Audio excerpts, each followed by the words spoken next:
Krishna Krishna Hare Hare, Hare Ram, Ram Ram. Hare Krishna. 49e chapitre. Krishna érige le fort de Dwarka. Kamsa mort laissait 2 veuves. Jamais dans le cadre de la civilisation védique, une femme n'est indépendante. On distingue dans son existence 3 étapes. L'enfance, où elle vit sous la protection de son père, la jeunesse et l'âge mûr, où elle vit protégée par son époux, et le veuvage éventuel, où elle cherchera sécurité soit auprès de ses enfants maintenant grandis, soit chez son père, auprès de qui elle sera retournée après la mort de son époux. Kamsa, semble-t-il, n'avait pas de fils parvenu à maturité. Une fois veuve, ses épouses revinrent trouver abri chez leur père. Les 2 reines, Asti et Prapti, étaient toutes 2 filles du roi Jarasandha, le maître de la province du Bihar, connu alors sous le nom de Magadha-Raja. Elles lui firent un tableau de la sombre condition où les laissait la mort de Kamsa. Le roi de Magadha, Jarasandha, fut révolté en entendant leur pitoyable récit et décida sur le champ qu'il débarrasserait le monde de tous les membres de la dynastie Yadu. Krishna avait tué Kamsa, toute la dynastie devra être détruite. Il prit alors des dispositions les plus larges pour attaquer Mathura. Ses nombreuses légions, des milliers et des milliers de chars, de chevaux, d'éléphants et de soldats d'infanterie furent mobilisés. Il mit sur pied de guerre 13 d'entre ces légions pour venger la mort de Kamsa et avec elle cerna la capitale des rois Yadu, Mathura.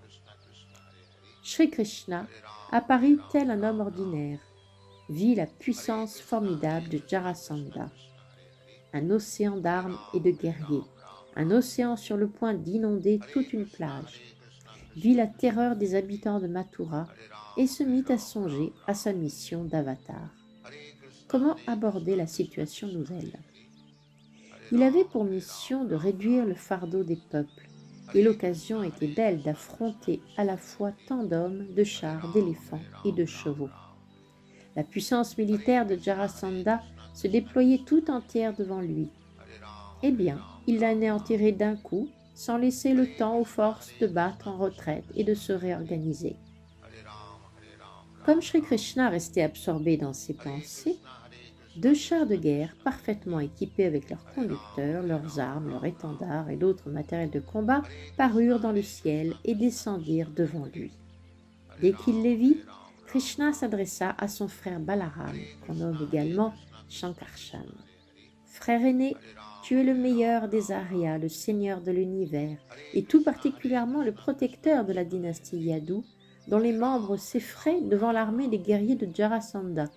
Grande est leur détresse. Couvre-les de ta protection. Ton char est là, bien armé. Prends-y place et cours sus à tous ces guerriers. Va détruire la puissance ennemie. Car nous sommes tous 2 descendus sur cette terre dans le seul but d'anéantir ces vains déploiements de forces belliqueuses et de protéger les vertueux Bhaktas. L'occasion se présente d'accomplir notre mission. Qu'elle s'accomplisse donc. Ainsi, Krishna et Balaram, descendants du roi de Gadara, Dashara, décidèrent de détruire les 13 légions de Jarasandha. Krishna monta sur le char conduit par Daroka, suivi d'une petite armée, et au son des conques, il sortit de la ville. Fait remarquable, bien que l'ennemi fût bien supérieur en nombre et en armement, lorsque la vibration de la conque de Krishna toucha l'oreille de ces guerriers, ils sentirent leur cœur frémir. Jarasandha, apercevant Balaram et Krishna, ne fit pas en éprouver quelque compassion, car tous 2 se trouvaient liés à lui en tant que petit-fils. S'adressant à Krishna, il lui donna le nom de Purushottam, le plus vil des hommes. Tous les écrits védiques décrivent Krishna comme Purushottama, le plus haut d'entre les hommes. Jarasandha, certes, n'avait nullement l'intention d'appeler Krishna Purushottam, mais de grands érudits ont éclairé le véritable sens du mot Purushottam, celui dont la présence rabaisse tout autre. En vérité, nul ne peut égaler ou surpasser Dieu, la personne suprême. Jarasandha poursuivit. Un grand déshonneur me viendrait de combattre avec des garçons comme Krishna et Balaram. Krishna avait mis à mort Kamsa et Jarasandha lui donna le nom de meurtrier de ses proches. Bien entendu, Jarasandha ne fit aucune allusion au meurtre par Kamsa de tant de ses propres neveux, mais il critiquait la mise à mort par Krishna de son oncle maternel, ce même Kamsa. Telles sont les voies démoniaques. Les Asuras ne cherchent pas à voir leurs propres défauts, mais s'efforcent de mettre en évidence ceux de leurs prochains. Jarasandha reprochait également à Krishna de n'être pas un kshatriya. Maharaj Nanda, son père adoptif, était en effet un Vaishya. Et les Vaishyas sont généralement appelés Gupta, mot dont on peut faire usage pour signifier caché. Krishna avait donc été à la fois caché et élevé par Nanda Maharaj. L'accusation de Jarasandha contre Krishna était donc triple. Il avait tué son propre oncle maternel, il fut caché lors de son enfance, et il n'était pas même un kshatriya. Voilà pourquoi Jarasandha se sentait honteux de devoir le combattre. Il se tourna ensuite vers Balaram. « Toi, Balaram, si tu veux, tu peux te battre à ses côtés, et si tu en as la patience, tu pourras attendre que mes flèches te donnent enfin la mort. Ainsi tu seras promu aux planètes édéniques. » La Bhagavad Gita enseigne qu'un kshatriya combattant peut être béni de deux manières. S'il obtient la victoire par les fruits qu'il en retire, et s'il périt par l'accession au royaume édénique. Après avoir entendu ces paroles, Krishna répondit « Ô roi, les vrais héros ne parlent guère, ils montrent leur prouesse. Mais tu parles beaucoup, et cela annonce ta mort certaine dans cette bataille. Nous ne voulons plus t'entendre, car il est vain d'écouter quelqu'un qui va mourir ou qui se trouve en grande détresse. » Pour se battre contre Krishna, Jarasandha l'avait fait encercler par ses puissantes troupes. Les nuages de poussière ainsi soulevés semblaient couvrir le soleil.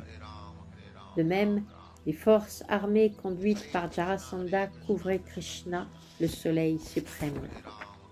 Les chars de Krishna et de Balaram portaient l'insigne de Garuda et des dessins de palmiers.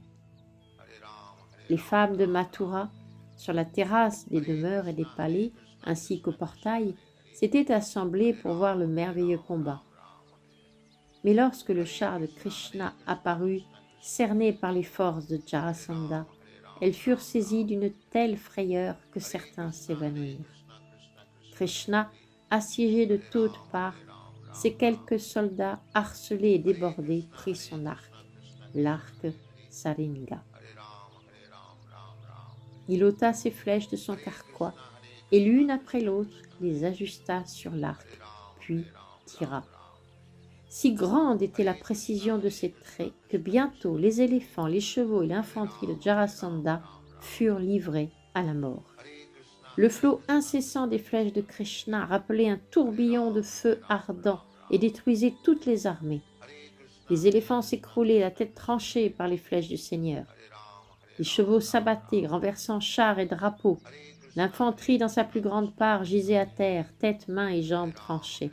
Ainsi, plusieurs milliers d'éléphants et de chevaux trouvèrent la mort, et leur sang forma une rivière où les bras tranchés semblaient des serpents, les têtes des tortues, les chevaux des requins et les éléphants morts des îles en dérive. Ainsi, par la volonté suprême, s'était créé un grand fleuve de sang, peuplé des habitants ordinaires d'un fleuve. Les mains et les jambes flottaient telles des algues, et leurs arcs, entraînés par le flot, semblaient des vagues ondulantes. Et les pierres précieuses qui ornaient généraux et soldats semblaient autant de cailloux roulés par le fleuve de sang. Shri Balaram, aussi nommé Sankarshan, faisait agir sa masse avec tant d'héroïsme que le fleuve de sang créé par Krishna déborda ses rives. Les lâches furent saisis d'une immense frayeur devant l'horreur de cette scène macabre. Les héros, eux, commencèrent à louer avec délice l'héroïsme des deux frères. Les armées de Jarasandha étaient comme un vaste océan. Mais la vaillance de Sri Krishna et de Sri Balaram les réduisirent à une flaque insignifiante, saine, horrible. Était-ce là un combat ordinaire? Les capacités mentales communes restent impuissantes devant ces faits. Mais si l'on accepte d'y voir les divertissements de Dieu, la personne suprême, à qui rien n'est impossible, on pourra saisir leur vérité. Le Seigneur suprême crée, maintient et annihile la manifestation cosmique de sa seule volonté. Rien de merveilleux au regard de sa puissance qu'il crée une telle dévastation devant un combat contre l'ennemi. Cependant, parce que Krishna et Balaram combattaient Jarasandha comme s'ils étaient des hommes ordinaires, leur geste parut merveilleux. Bientôt, tous les soldats de Jarasandha furent morts. Lui seul demeurait en vie, mais certes fort déprimé. Sri Balaram mit la main sur lui avec grande force, comme un lion capture un lion. Mais comme il liait son prisonnier avec la corde de Varuna et d'autres plus ordinaires, Sri Krishna, poursuivant des desseins plus glorieux encore, lui demandant de relâcher sa proie. Jarasandha était libre. Grand héros au combat, il se sentait très honteux et décida que plus jamais il ne vivrait comme roi, qu'il se rendrait dans la forêt pour y pratiquer la méditation avec des austérités sévères. Mais comme il rentrait chez lui, des compagnons lui conseillèrent plutôt de récupérer ses forces pour un nouveau combat dans un avenir proche. Ils entreprirent de lui montrer le caractère anormal de sa défaite en face des forces Yadu, l'attribuèrent simplement à sa mauvaise fortune. Ainsi, l'ordre princier encouragea le roi Jarasandha. Sa lutte avait été fort héroïque et il ne convenait pas de prendre trop au sérieux la première défaite, due sans doute à quelque faute antérieure. Tout bien pesé, il avait combattu sans reproche. Ainsi, Jarasandha, roi de la province de Magadha, toutes ses forces perdues, son honneur bafoué par une libération infamante, ne put que retourner à son royaume. Ainsi Krishna parvint-il à vaincre l'armée de Jarasandha, bien plus imposante que la sienne. Il n'avait pas perdu un seul guerrier, un seul char, un seul cheval, un seul éléphant, quand tous les hommes de Jarasandha avaient péri. Les habitants des planètes édéniques, pleins d'une intense satisfaction, offrirent leur respect au Seigneur en chantant ses gloires et en versant sur lui des pluies de fleurs. Ils reconnurent sa victoire avec grande appréciation. Jarasandha regagna son royaume. Mathura était délivrée de toute attaque imminente. Les habitants de Mathura engagèrent une troupe de bardes professionnels, comme les Sutas et les Magadas sollicitèrent les meilleurs poètes. Tous entonnèrent des chants pour glorifier la victoire de Sri Krishna. Lorsque le Seigneur rentra dans la ville, bugles, conques et timbales résonnèrent, et 1000 instruments, Beria, Turiya, Vina, flûte et mridanga, firent vibrer leurs sons harmonieux, offrant au Seigneur un merveilleux accueil. Quand Krishna franchit l'enceinte, la ville tout entière avait été nettoyée de fond en comble, toutes les rues et avenues aspergées d'eau, et les habitants pleins de joie avaient paré leurs demeures, leurs rues ou leurs boutiques d'étendards et de festons. Un peu partout, les brahmanas assemblés chantaient les mantras védiques. On avait décoré les carrefours, les entrées, les rues et les allées. Pour embellir la fête et rendre plus propices encore les cérémonies, dames et demoiselles de la ville avaient préparé maintes guirlandes de fleurs.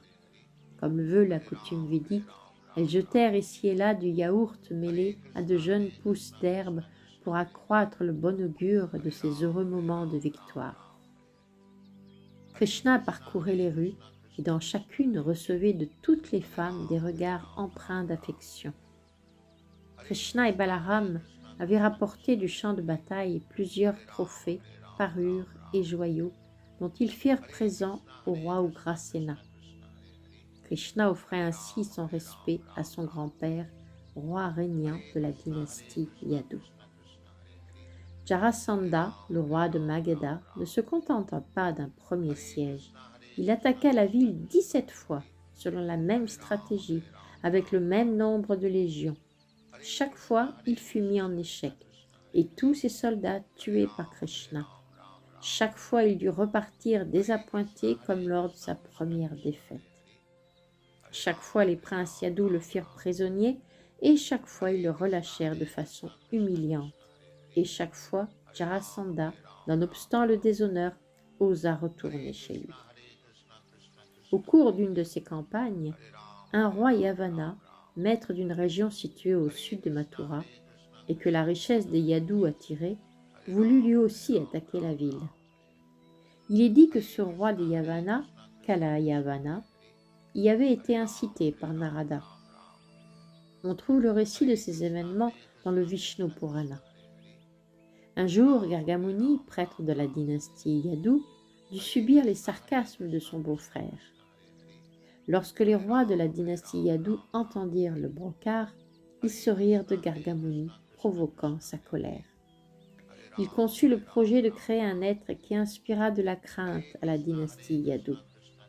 Après s'être mérité les faveurs de Shiva, il reçut de lui la bénédiction d'un fils, Kalayavana, engendré dans le sein de l'épouse d'un roi Yavana. Les années passèrent. Un jour, Kalayavana posa cette question à Narada. « Qui sont les rois les plus puissants du monde ?» Nul, répondit Narada, n'est plus puissant que les Yadus. Fort de ce savoir, Kalayavana attaqua la ville de Mathura en même temps que Jarasandha tentait son 17e siège. Le désir de Kalayavana avait toujours été de déclarer la guerre à un roi de ce monde qui fût un adversaire digne de lui, et jusqu'alors sa quête avait été vaine. Mais quand Narada lui eut parlé de Mathura, il pensa que son rêve allait se réaliser. Pour mettre le siège sur la ville, il se plaça à la tête de 30 millions de soldats, tous des Yavanas. Shri Krishna, en ces jours sombres, vit la détresse de la dynastie Yadu, menacée par deux ennemis à la puissance formidable, Jarasandha et Kalayavana. Le temps pressait. Déjà la ville était cernée par Kalayavana et l'on s'attendait pour le jour suivant à l'arrivée de Jarasandha avec ses légions, au même nombre que lors de ses 17 tentatives précédentes. Il profiterait du siège de Kalayavana pour prendre définitivement Mathura. Voilà qui pour Krishna ne faisait nul doute. Il serait donc sage, pensa le Seigneur, de prendre les mesures de précaution nécessaires pour défendre les points stratégiques de la ville. Si Krishna et Balaram étaient aux prises en un lieu donné avec Kalayavana, rien n'empêcherait plus Jarasandha de se présenter en un autre et de prendre enfin sa revanche contre les Yadus. Grande restait la puissance de Jarasandha, et ses défaites précédentes pouvaient bien le pousser, dans un espoir de vengeance, à massacrer les membres de la famille Yadu ou encore à les arrêter et les déporter en son royaume. Krishna décida donc de faire bâtir un fort extraordinaire en un lieu où nul bipède, homme ou asura ne puisse pénétrer. Là seraient gardés les membres de sa famille hors de danger, pendant qu'il combattrait librement l'ennemi. Il semble donc que jadis, Dwarka faisait partie du royaume de Mathura, car le Srimad Bhagavatam nous apprend que le fort fut construit par Krishna en pleine mer. Des ruines de ce fort existent toujours aujourd'hui dans la baie de Dwarka. Krishna fit tout d'abord bâtir une muraille de grande épaisseur, couvrant 249 km², tout entière érigée dans les eaux. Les plans et la construction de cette merveilleuse bâtisse furent l'œuvre de Vishvakarma. Nul architecte n'aurait pu construire une telle forteresse sur la mer, mais Vishvakarma, l'ingénieur des Devas, est capable de produire des chefs-d'œuvre étonnants n'importe où dans l'univers. Si l'on pense que d'énormes planètes peuvent flotter sans pesanteur dans l'espace par l'ordre cosmique issu de Dieu, la personne suprême, la construction d'un fort sur 249 km² d'espace marin perd son caractère de prouesse merveilleuse. Le Srimad Bhagavatam enseigne que cette nouvelle ville construite sur la mer, fort bien bâtie, comportait des avenues, des rues et des ruelles. On y trouvait même des chemins de campagne et des jardins à la belle ordonnance où abondaient les kalpavriksha, des arbres à souhait.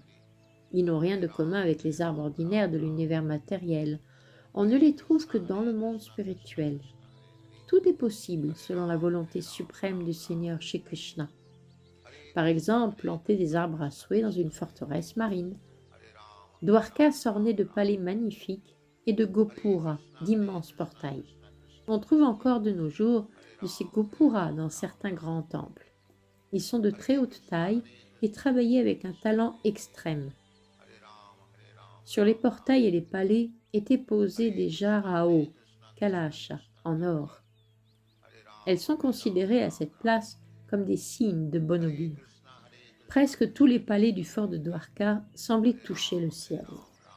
Dans les caves de chaque demeure s'entassaient des jarres pleines d'or, d'argent et de céréales. Et dans chaque pièce, on avait placé les récipients d'or remplis d'eau. Les chambres s'ornaient de pierres précieuses, et leur sol était pavé de mosaïques faites du gemme qu'on appelait Marakata. La Murti de Vishnu, adorée par les descendants de Yadu, se montrait en bonne place dans chaque demeure. Chaque quartier abritait l'un des 4 varnas, les brahmanas, les kshatriyas, les vaishyas et les shudras, ce qui montre que la séparation de la société en différents varnas existait déjà à l'époque. Au centre de la ville s'élevait le palais du roi Ugrasena et ses dépendances, ville plus brillante encore dans la ville. Quand les Devas surent que Krishna faisait bâtir une ville de son choix, ils envoyèrent des planètes édéniques la fleur Parijata, fameuse entre toutes, pour en orner les jardins. Ils offrirent aussi un palais pour les assembler, nommé Sudharma. Ce bâtiment se distinguait en ce que tous ceux qui s'y réunissaient étaient soustraits à la décrépitude et au vieillissement. Varuna offrit un cheval entièrement blanc, sauf les oreilles noires. Ce cheval merveilleux courait à la vitesse du mental. Kuvera, le trésorier des Devas, offrit l'art d'atteindre les 8 perfections de l'opulence matérielle. Chaque Deva fit un don particulier selon ses capacités propres. On compte 33 millions de Devas et chacun d'eux a reçu en partage un secteur déterminé des affaires universelles. Le Seigneur suprême construisit une ville à son goût. Tous saisirent l'occasion pour lui présenter leur offrande, et ils rendirent ainsi la ville de Dwarka unique en l'univers. Ce qui prouve qu'il existe d'innombrables Devas, mais qu'aucun d'eux n'est indépendant de Krishna. Comme l'enseigne le Chaitanya Charitamrita, Krishna est le maître suprême, et tous les autres ses serviteurs. Ainsi, tous les serviteurs du Seigneur tirèrent profit de la présence personnelle de leur maître Krishna dans l'univers pour le servir. Leur exemple est à suivre par tous, et particulièrement par ceux qui se situent dans la conscience de Krishna, car il leur faut servir le Seigneur à travers leurs occupations respectives. Lorsqu'on eut terminé de construire la nouvelle ville selon les plans, Krishna y fit venir tous les habitants de Mathura, confiant à Shri Balaram le rôle de père de la ville. Puis, après un entretien avec lui, le Seigneur, paré de guirlandes de fleurs de lotus, sortit de la ville pour rencontrer Kalayavana, lequel assiégeait alors Mathura. Krishna avait négligé même de prendre une arme. Lorsque Krishna sortit de la ville, Kalayavana, qui ne l'avait jamais vu, reçut le choc de son extraordinaire beauté dans ses habits jaunes. Passant à travers les lignes de ses guerriers, Krishna semblait la lune dans le ciel quand elle traverse les nuages. Kalayavana eut même le bonheur d'apercevoir le Srivatsa, une marque particulière sur la poitrine de Shri Krishna, ainsi que le joyau Kaustuba qu'il portait. Cependant, la forme de Krishna que vit Kalayavana fut celle de Vishnu, au corps bien bâti, doté de 4 bras, et aux yeux comme des pétales de lotus nouvellement épanouis. Krishna, avec son front élégant et la ligne merveilleuse de son visage, ses yeux souriants et animés, et ses pendants d'oreilles qui se balancent, éclataient de félicité. Avant de le voir, Kalayavana avait entendu Narada parler de Krishna, et à présent les descriptions merveilleuses du sage se concrétisaient. Il remarqua les traits propres à Krishna et les joyaux sur sa poitrine, sa merveilleuse guirlande de fleurs de lotus, ses yeux pareils au lotus et l'harmonie de son corps. Oui, c'était bien Vasudeva. Chaque détail décrit par Narada se retrouvait en substance dans la personne de Krishna. Kalayavana s'étonna fort de voir le Seigneur passer au travers des troupes, sans aucune arme dans les mains, sans son char, mais foulant des pieds la terre. Kalayavana était venu pour combattre avec Krishna, mais il avait assez de respect pour les principes de la guerre. Le voyant désarmé, il n'usa d'aucune arme. Il lutterait corps à corps. Kalayavana s'apprêta donc à capturer le Seigneur et à combattre. Mais Krishna continuait d'avancer sans même porter un regard à Kalayavana, qui, toujours désireux de l'affronter, dut se mettre à le suivre. Et voilà que malgré une course effrénée, il ne pouvait l'atteindre. Krishna ne peut être saisi, pas même par la vitesse du mental des grands yogis si vifs. Seulement à travers le service de dévotion peut-on le capturer. Kalayavana n'avait aucune expérience et devait se contenter de suivre le Seigneur de loin. Kalayavana accéléra sa course et pensa « Je me rapproche, bientôt il est à moi ». Mais il ne le pouvait. Longtemps Krishna le conduisit et enfin pénétra dans une caverne au flanc d'une colline. Kalayavana croyait que Krishna craignait de combattre et cherchait là refuge. Aussi lui adressa-t-il ses reproches. « Ô toi Krishna, on m'a dit que tu étais un grand héros dans la dynastie Yadu, mais au vrai tu fuis le combat comme un lâche. Est-ce digne de ton renom et des traditions de ta famille ?» Ainsi, Kalayavana suivait le Seigneur en courant à grande vitesse. Mais encore alourdi par les souillures d'une existence pécheresse, il ne pouvait l'atteindre. Selon la culture védique, quiconque n'observe pas dans son existence les principes régulateurs que suivent les membres des varnas supérieurs, brahmana, kshatriya, vishya, ou même les shudras, est appelé mleksha. La société védique est organisée de telle façon que les shudras ont libre accès progressivement à la position de brahmana s'ils satisfont aux samskaras ou rites purificatoires. En aucun cas, selon les écrits védiques, l'appartenance d'un homme au groupe des brahmanas ou des mlekshas n'est héréditaire. Tout nouveau-né en l'âge de Kali est indifféremment tenu pour shudra. Pour s'élever au niveau brahmanique, il faut les rites purificatoires. À défaut de les suivre, on se dégrade davantage encore pour devenir un mleksha. Kalayavana appartenait à la classe des mlekshas et des yavanas. Souillé par ses actes pécheurs, il ne pouvait approcher Krishna. L'existence des mlekshas et des yavanas se caractérise par l'habitude pratique dont s'abstiennent les membres des varnas supérieurs, nommément les rapports sexuels illicites, la consommation de la viande, le jeu et l'absorption d'excitants ou de substances enivrantes. Ces actes coupables entravent celui qui les commet et l'empêchent de réaliser aucun progrès sur la voie de la réalisation de Dieu. La Bhagavad Gita confirme que seul celui qui se trouve tout entier affranchi des suites de ces actes pécheurs peut s'engager dans le service de dévotion ou la conscience de Krishna. Krishna pénétra dans la caverne et disparut des yeux de son poursuivant. Kalayavana le suivit avec les plus dures paroles. Il vit d'abord dans l'obscurité un homme dormant sur le sol. Il pensa que c'était Krishna. Et dans son impatience de combattre, dans son orgueil de puissant guerrier, il crut que le Seigneur cherchait encore dans le sommeil à éviter le combat. Il frappa donc violemment de son pied le dormeur. Ce n'était pas Krishna. L'homme, allongé à terre, se trouvait là depuis longtemps. Les coups de Kalayavana l'éveillèrent. Il ouvre les yeux, regarde autour de lui. Enfin, il voit Kalayavana qui se tient près de lui. Alors, réveillé prématurément, il entre dans une terrible colère. Il fixe Kalayavana de ses yeux terribles d'où sortent des jets de feu. Kalayavana est réduit en cendres. Ainsi s'achèvent les enseignements de Bhaktivedanta pour le 49e chapitre du livre de Krishna, intitulé « Krishna érige le fort de Dwarka ». Ram, Ram Ram. Hare Krishna, Krishna Krishna, Hare Hare. Hare Ram, Ram Ram. Hare Krishna, Krishna Krishna, Hare Hare. Hare Ram, Ram Ram.